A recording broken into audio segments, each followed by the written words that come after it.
This is the 147. Now we know the 147. This is the most idealistic type on the Enneagram. It's the type in each center that is trying to have ideal environment, the ideal circumstances, the ideal vision, and bringing it all together. If you're the 147, you would have that diligent, intuitive, and innovative nature. It's a pretty remarkable combination, because with that comes an ethical person that is creative and with the 4 and the 7. There's a real sense of purpose and vision and meaning coming together. A passionate personality with someone that sees many possible outcomes and highly perfectionistic in what they perceive is the most ideal.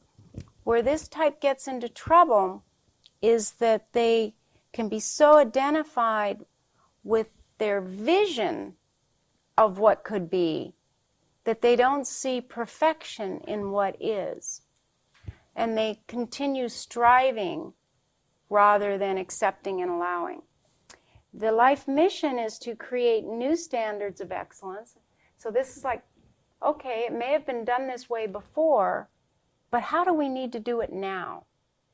And what do we need to do? So it's educational, it's innovative, it's seeing the difference between what is and can be, and if we all come together, this is someone that works hard but tries to follow some sort of procedure or process, but innovative. The standards of excellence are really great from an idealistic perspective, but they're really kind of hard to maintain.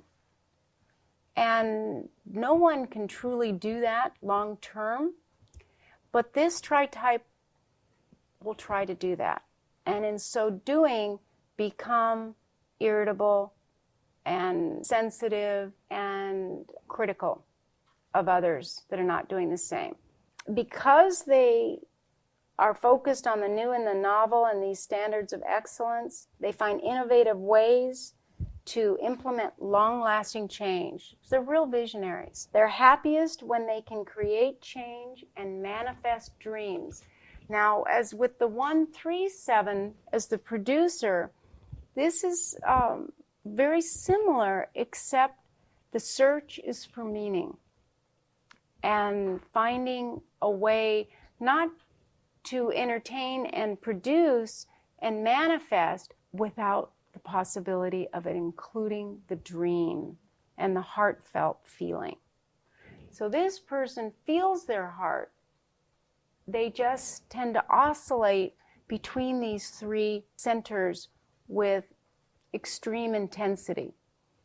You add sexual subtype to this and you get someone that's really intense. You add social subtype and you get someone that becomes kind of adamant that the rules be followed. Self-present isn't as stressful. It tends to lighten it up a little bit. The blind spot is that this Tritype can be so identified with this idealistic zeal for utopia. This is the person that wants utopia, that they may appear to be rigid in manner and inflexible in standards. So you think, wait a minute, this is unrealistic. They can be so idealistic that they come across as unrealistic, or they can become really dispirited if they can't manifest, or there are obstacles or impediments to achieving these idealistic perspectives. This type, as I mentioned, can be very critical, and it's the 3 types that are focused on being better than. So they're really hard on themselves and anything that they perceive as substandard. Yet they're quite altruistic. So we think of the 2s as altruistic, and they are, all 2s are, but this is a type that does not have 2 in the Tritype that is very altruistic.